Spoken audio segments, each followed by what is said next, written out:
welcome to the True to Life podcast. In this interview episode, I'm joined by Danny Ourian, a really special person here at HNU who I've had the pleasure of working with, as a team and also a little bit on the side.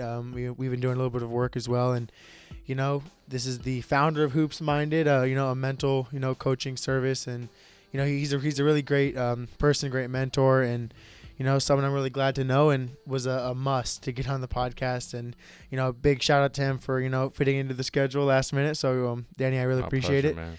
Appreciate you having me on. Yeah, no, of course. So just to get started, could you introduce yourself and talk about your personal background in sports, and then also how you got into the mental coaching side of things? Yeah, man. Well, again, appreciate you having me on. It's been great to be on this ride with you a little bit. So me, currently I'm the founder and owner of Hoopsminded, which is a mental performance coaching company. It's mostly for basketball players, but also other performers. I'm also a faculty member here at Holy Names University, where I work in our sport and performance psychology department. And so a couple of different hats. Academia is one hat, and being a practitioner of the work is another hat. In terms of me growing up, how did I get involved in this? It's funny because my Knicks are in the playoffs. I grew up in New York, and I remember very vividly getting introduced to the game of basketball, not really knowing what it was until age 9, but very clearly holding a basketball at that age and just, what is this thing? And just falling in love with the game in a big way. And then, I had some really, really great opportunities to be around the Garden growing up. And so, I was born in 80, so you could do the math, in 1980. And I came of age in the 90s where, the Knicks, although we couldn't get over the hump, we were really, really good for a long stretch. Yeah. Of course, Michael Jordan ruined my childhood, but that's another story for another time. That's greatness, though. That's greatness. Greatness. And so, coming up in New York with the Knicks, I found a passion for the game that it took hold of me, and it never really let go ever since. So, for me, I came up really, really just inspired by the game, playing it all the time, trying to proceed as a player, only getting so far, hitting my head against that wall of only reaching but so much success as a player. Then knowing that I wanted to stay around the competitive element, so deciding to coach. I've coached at many different levels through the years just as a basketball coach. And then in the back of my mind, I always kind of knew mental performance was a route and sports psychology was a route. So that's a little bit of the background, just a snippet. Yeah, no, of course. And I mean, just being around the game in some capacity is honestly, for me, everyone has to hang up the shoes or hang it up at some point. So to continue being around the game in some capacity is really special, and being able to work with athletes and work with teams. I mean, that must be a really cool experience. Yeah, for sure. How did you get involved with the sports psych and also the individual mental coaching? Yeah, so as I was working in sport administration and I was coaching, I was bouncing all over New York City doing one-on-one sessions, like basketball camp on my back, in my backpack, just kind of spot to spot, one-on-one sessions, small groups, coaching, and then a lot of team coaching as well. And then in doing that, I always felt like the game was about more than the game. It was about more than, elbow in or middle finger, down on your jump shot, or, even the X's and O's, which I love. I love that element of the game. I always felt like there was more to the game. What about the camaraderie between teammates? What about, my own challenges with playing under pressure, or my own feelings of the roller coaster of confidence? What about those areas? I knew that those areas were really critical to the game, and it felt more meaningful in some ways to start to study those areas of the game beyond the game, or the game within it, you might say. So in the back of my mind, I always knew while coaching, I wanted to pursue sports psychology as a added value to my coaching. Yeah. And so, I took a leap of faith in 2015. I came out to California to a graduate program called John F. Kennedy University. I got my master's in sports psychology. I was coaching while I was doing that. So I was a head coach of a varsity basketball team out in Oakland. And really just kind of developed my own passion for that as a realm in and of itself, and felt like this in some ways is something I'm just as passionate for as I was, like the X's and O's and the training, the technical elements of it. So really kind of shifted at that point and said, I'm going to go 10 toes in on sports psychology and really focus on that. And so after getting my master's, started Hoopsminded. That's mental performance. So I'm not a sports psychologist. I think it's important to say that. Yeah, for sure. To be a psychologist, you need licensure. You need a SID or a PhD. My route is really around performance, how your mind can help you rather than harm you when you need it most. No, excellent way of putting that. How much of the game, and it could be all sports, is mental compared to the physical aspect? Because a lot of athletes don't realize the difference. And we're in the gym, we're training, we're getting shots up. You're out doing cone drills and stuff like that for soccer, football, whatever it may be. But how much percent, if you could put a number on it, is mental in your eyes? It's funny. I lead with that question a lot of times with groups. Like, okay, how mental is the game, right? And I get a wide variety of answers, typically anywhere from 50% up. It's very rare that someone says 50% or lower. But people admit that it is pretty high. People admit that it's very high.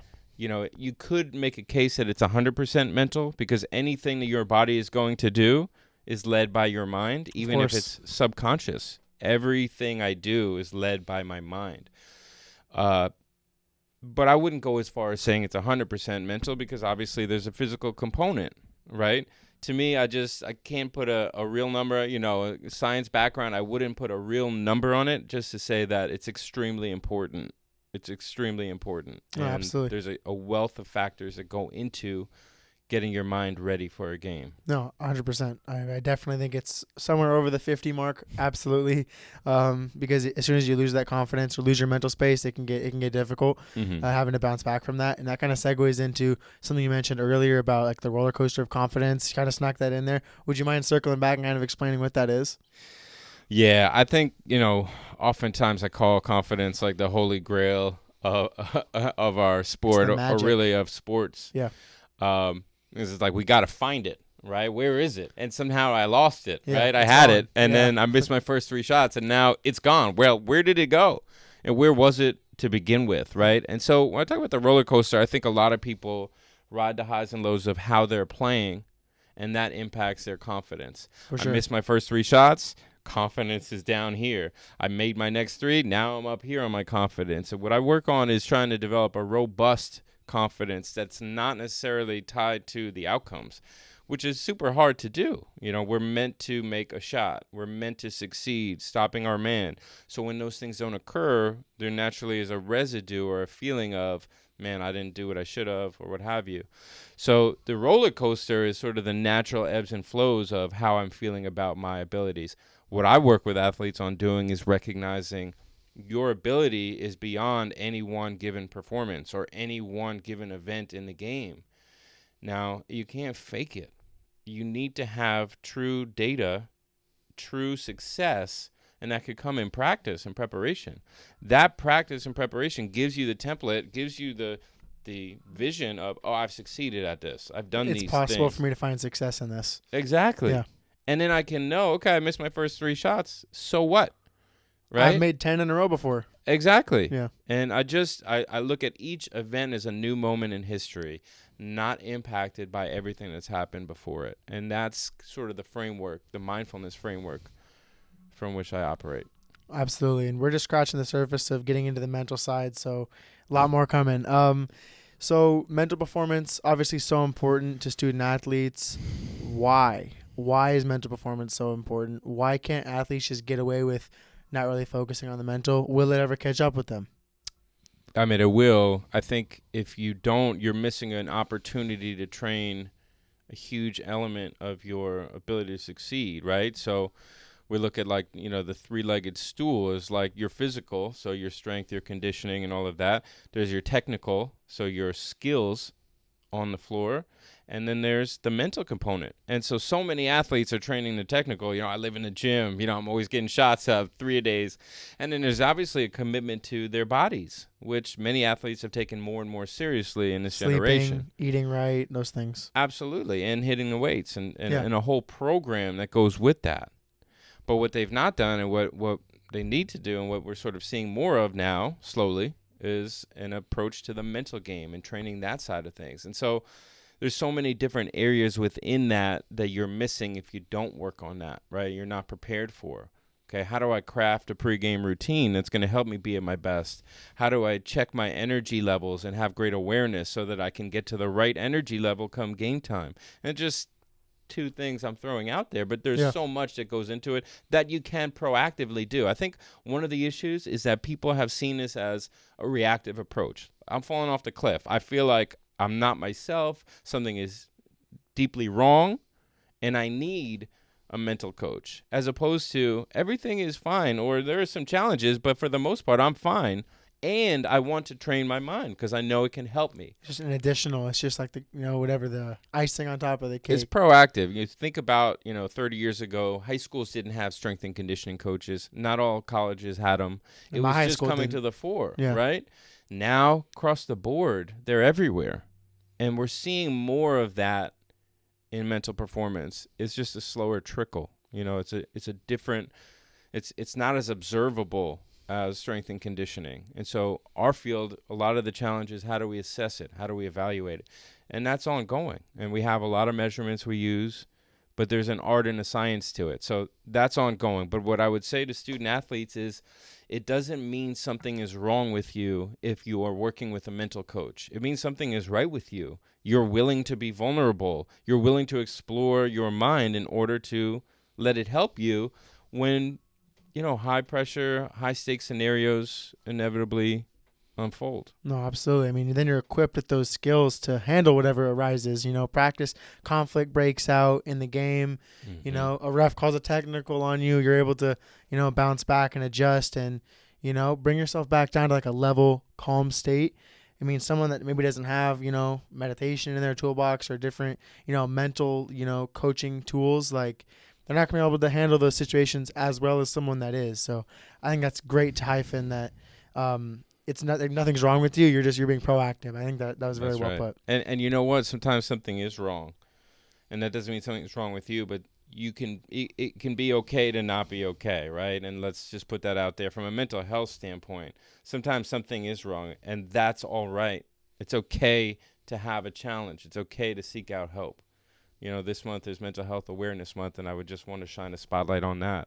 The student athletes are balancing so much with all that they're asked for, right, in their time. So let's just throw that out, too. No, absolutely. If anyone hearing this needs help, it's okay to ask for help.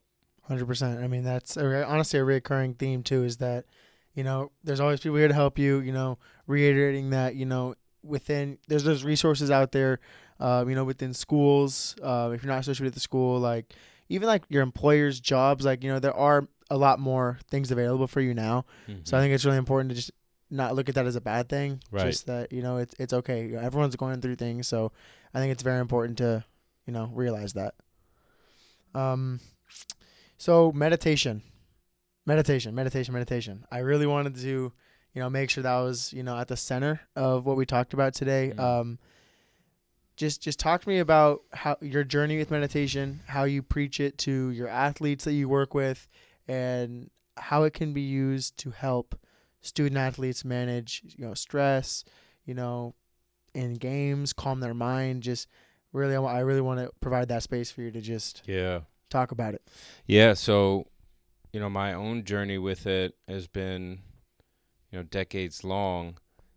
In that sort of, I've been exposed to it for a long time, but I didn't have my own private practice of it until the last 5 years or so, where I started to, meditate on a daily basis. I've just noticed personally it's had a huge impact on my life, on my clarity, on my ability to set intentions, on how I want to approach people in my life and situations. It's something that I think is fundamental to this work. Say, what is mental training? Meditation is mental training, right? And I often have to draw a line for athletes between meditation off the floor, off the court, in the privacy of your own home, and then your results and how you're performing. There's a direct line to draw. And so when I say there's a direct line, it's like, how does it connect, right? So when you're in a meditation, oftentimes you're going to sit and have an anchor. Commonly, that anchor is your breath. Your breath is an easy anchor. It's always there. You're constantly doing it. But attending to your breath allows you to have a focus point. Your mind will wander, and that's not bad. Oftentimes people say, oh, my mind was all over the place. It was a bad meditation. Like, no, that's a wonderful meditation. There's because no such thing as a you're bad human. meditation. There's no such, it's not good or bad. And getting into this place of non-judgment is a really big part of a mindfulness practice. So I think when your mind wanders and you remember that you're in a meditation and you bring yourself back to your anchor, your focus point, often your breath, that's essentially like a rep for focus. It's like doing a bench press for your chest. It's a rep for your focus. My mind wandered, I came back to breath. My mind wandered, I came back to breath. I do that 100 times or more. In a game, we're commonly traveling to the past or future. Oh, I missed that shot, and 3 possessions later, I may be still thinking about that shot. There's also a crowd heckling you. You never know. The crowd is heckling me, so I'm distracted away from the task at hand. Coach is yelling at me. Into something external. My coach, the crowd, the weather, if it's another sport, that's played outdoors. Or, when am I going to get into the game? Am I going to get in? Am I going to get a touch next time down? My teammate looked me off. Why? What's wrong? All of that time is spent not on the task at hand. And the task at hand, the present play, is the play that you can impact. So focusing more and more on the present play, that's your ability to impact winning. And oftentimes we're somewhere else. We're external of that. We're in the past or future. And so your ability to recognize, okay, I'm worried about the shot I missed, or I'm worried about what minutes I may get, or am I going to get a touch, or whatever the example is. Your ability to notice that and come back to the play at hand, that's where the connection lies. Your ability to be aware of what's going on and come back to the present. That repetition of bringing yourself back that you can apply to in those games. And honestly, another thing I'd like to add is oftentimes you're going throughout the day, you have, workouts, training, school. It's hard to fit in that meditation sometimes, something that I've personally struggled with a lot.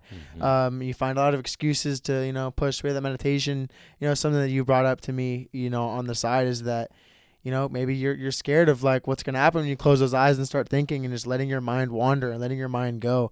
And I think that's maybe one thing that may, push athletes away potentially because they don't want to just sit with their thoughts because who knows where they go. It might be something that's uncomfortable, not something they've been through a lot of the time. So what would be your advice on that front to, get over that hurdle of just being, okay, it's going to be uncomfortable, but I have to get it started somehow. Like, how would you push them in that direction? I would say our mind's ability to avoid discomfort and to seek out pleasure is stronger than we realize. Oh, absolutely. And we're doing that behind the scenes more than we know. And actually the growth comes from that discomfort. It's like when you're in the weight room and you're pushing through, a heavier plate, you're pushing through a new repetition that you've not done before. That's how we know we get stronger. Same vibe is I'm in this and I know that there's a room in my mind where it's just me with my thoughts. And maybe it's beyond what I have to do today or, like some sort of surface level thought exploration. And now it's like, it's just me and my thoughts. It's just me in this room in my brain. And I don't want to be here. Yeah. I need to get out of here. And so we set up our days to be busy, oftentimes to avoid this stopping and just being with ourselves. And I'm saying, embrace it. Whatever comes up, whatever your internal experience, can you be with it so that you can navigate life, not just performance, so that you can be in this world and the inevitable suffering that will come in this world and the challenges that will come in this world. And it applies to your performance. The ref didn't call the foul. Okay, you got hacked. He didn't call the foul. Yeah. And now you're worried about the ref. Well, if I could be aware of that and I can notice I'm uncomfortable right now and just work with that, and I have an ability to smooth out and come back to baseline, well, now I'm more effective because I'm not carrying that missed call. I'm present. I'm just more potent when I'm in the present. As opposed to a teammate who got called for, the foul or got called for something that they feel they didn't commit, and now they're in their head for the rest of the game, and they can't shake it. Now they're sitting on the bench, but with your ability to bring yourself back to that baseline, you can stay in the game, which at the end of the day, as athletes, that's all we want in all sports. We want to play. So I think that's very important, that ability to bring yourself back to the baseline. And, something we've talked about too is just trusting that process. You know, Joel Embiid just won MVP this year, and his whole thing was trust the process, trust the process. Yeah. So you see it at all levels. Just kind of believe, like, whatever you set out, whatever it is that you want to do, and just kind of trust that it's all going to have a way of working out. Believing in like that greater good, or the overarching goal is really big, because you get caught up in what you got to do like right now, like what to do at the end of the week, rather than, if I meditate for the next couple of weeks, next month, how is my season going to go next year, being equipped with these skills, as opposed to thinking, I don't have to meditate this week. I'll be, next week I have a final due. I have this. Right. Just preparing for what's to come, I think is super big. And also, it's common to say, all right, I understand mindfulness, so I'm good. It's not enough. You have to practice it. Yeah. And, we were talking earlier about you don't always see the results. They're subtle. They're in your brain. It's not like doing 20 push-ups and standing up and being like, oh, like, I'm jacked right now or whatever. You don't feel sore necessarily the next day. There's good science behind it. We know it has great impacts. The impacts are so many. It goes beyond like stress management and sleep quality. It goes into our ability to be present and decide and be intentional about how we interact in the world. And so we have to trust a little bit, trust in the science. We can explore. I mean, there's a ton of science, ton of research out there that you could look up. But there is a little bit of a leap of faith with it, because you can't see it. It's more subtle. It's in your mind. Belief. Right. Yeah. Right. But, the evidence is out there as well if you want to find it. Absolutely. And one thing I wanted to kind of, piggyback onto meditation a little bit, but talk about pressure and, in sports, in school, in life, job interviews, they're going to feel pressure at some point. So it's something that, is a mental hurdle, because, it's nothing is physically going to be harming you necessarily. So, I wanted to talk about that little fight or flight thing that we've talked about on the side too, a little bit, about how there's no, real danger pressing you, and how that kind of alludes to pressure, and how you can use that to, calm yourself and relax, and the ways to better deal with pressure. Yeah. I mean, it's twofold. So one, to sit here and say, there's no pressure in sport because it's all a sport and it's, a make-believe game that you play as a child. Well, that's not always true. If you're a professional and, you have a contract on the line and thousands of people that care about the result, there's real pressure involved in that, and I get that. And in order to work with that, you might take a big step back and remind yourself sort of the things I just mentioned, that you're safe. In a big picture sense, you're safe. Whatever is contained within an arena, whatever happens within the 94 by 50, you're not going to die. You will have food later that day. You will have a roof over your head, knock on wood. That you are safe regardless of what happens in that context. Now, sometimes we build up such a strong identity within our sport, an athletic identity, where we see ourselves as our value is based in how we perform. And I think that's a problem. I think what happens is a lot of times we take on this athletic identity and not realize that it's not actually how we are perceived necessarily by people at large, or people that we care about, that our worth is greater than, how I shot in a particular game. So I think we have to take some time and sit back and kind of recognize that. But then after we do that, it's also like, I want to perform my best and I am feeling this pressure. Of course. Well, we have to recognize, like, there are ways to deal with that. Okay. So one is, are you regulating your breath? In the moment, are you able to find a baseline where you're comfortable? Are you noticing your heartbeat? Are you noticing sweaty palms? Are you noticing physical triggers that can help you work with the mental pressure you're feeling? And then what are the tools you have at your disposal to deal with those? So, I think the pressure is real, but it's contained under like this sense of like identity, who I am as a person. And if you can fortify that, and you can be really strong with your values and how you see yourself as a human being first, then your performance can be freed up. You can be free to fail. You can be free to make mistakes. And it's tough. All of that doesn't just happen by accident. You have to intentionally think about that. You have to work with that, meditate on that, think through your values, figure out what is most important to you outside of your sporting realm, and then come to your sporting realm whole as a full human being, not just like ball is life, bro, you know, because life is life and ball is ball. And if you see ball as life, well, if you don't play well, you know, is your life over? No.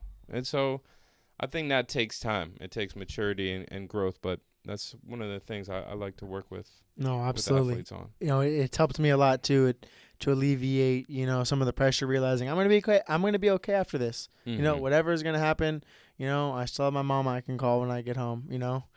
Yeah, I can call my brothers and stuff like that. Like, I still have people in my life that I can, you know, give a call, and, you know, I have people that are going to be supporting me no matter what happens. Yeah. To alleviate. That's huge. Some of that stress. That support system is huge.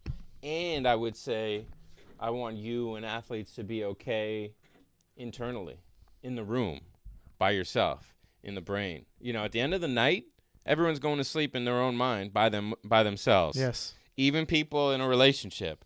At the end of the day, you're alone with your thoughts. Can you be okay there, regardless of how you performed? It's excellent. And that's the work. That's the mindfulness work. No, I mean, it sounds scary, sounds daunting, sounds lonely, but you really are alone with yourself at the end of the day. For 24 hours a day, like, no one is sitting there with your mind with that conversation. It's that internal dialogue, which we will have to discuss at a later date even further, about that internal dialogue and what's happening within your mind. And it's such a great point to think about. Like, yeah, when you go to bed, like, you may think you have all these friends, you know, even your family. It's like, yeah. End of the day, you really only have yourself. So you have to be able to cope and understand with things on your own. And the best ways to do that is through some of the things we've already mentioned, you know, and being okay, being alone and on your own. That's something I've learned this year specifically, is to be okay on my own. You know, now I'm having my own room, you know, like, I have my own space. There's times that maybe I'm not going out, like, I'm not really going out much and stuff like that. So I'm in my room working on the podcast, working on a paper, going down to the gym, and it's all this time. It's just me, myself, and I, like, throughout the day, and you have to be okay with that. You know, like, a lot of people, you know, have a hard time on their own. I think the way to work towards that is through the meditation, through the acceptance. Just be okay with that dialogue. Sometimes people are afraid of the internal dialogue. Oh yeah. And so, you know, you mentioned coping as well, and I think there's an important piece I would mention too, is, you know, coping with stress, or coping with the perception that, okay, I didn't play well. Now, how do I work with that? It feels uncomfortable. And so, you know, this two-step approach really of, like, okay, is this stress a threat to me, right? Analyze the threat. Am I threatened? Exactly. Am I threatened?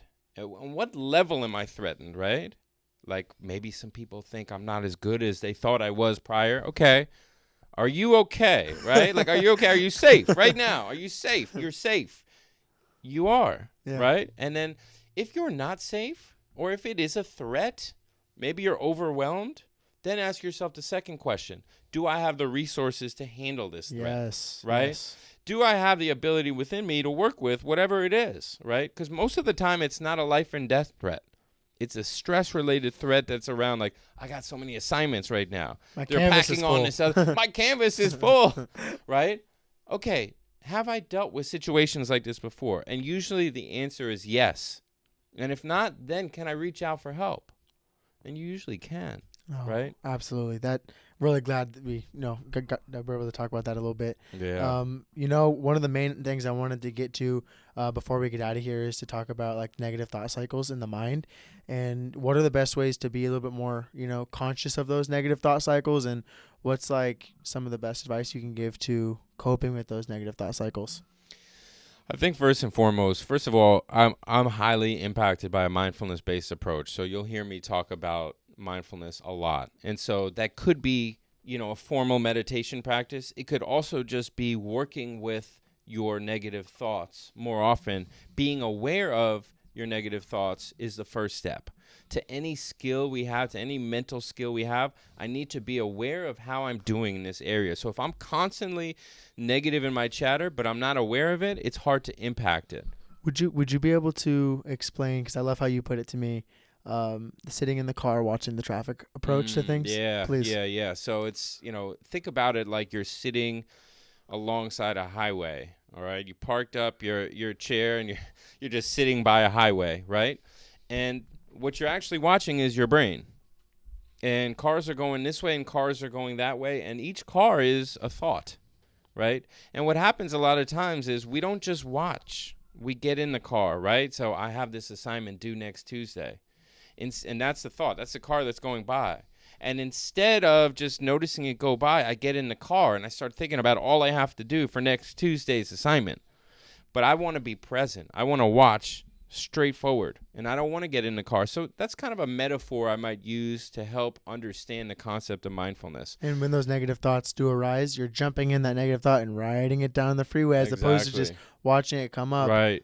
Acknowledging that it's there and just letting it pass by. Yeah. And you know what? Sometimes I get in the car and ride it out and be like, okay, it's fine. The destination is fine. Yeah. Or I'm in the car, I'm getting out of this thing, going back to my chair. It's like, okay, I got in. That's all right. That's how the mind works. It took me with it. I'm going to leave now and go back to my chair and watch. I'm going to be the watcher, right? So, also like not being too harsh with yourself when you do go down the negative road. It's okay. It's just noticing it and coming back to present. And that is the work of a lifetime, because that's super hard to do. Yes. Right? So doing that over and over and over again. And not just knowing about doing that, but practicing that. That's where a mindfulness practice comes in. No. That's the practice. No, spot on. And I'm going to say before we get out of here, there will be a part 2 to this episode. Let's go.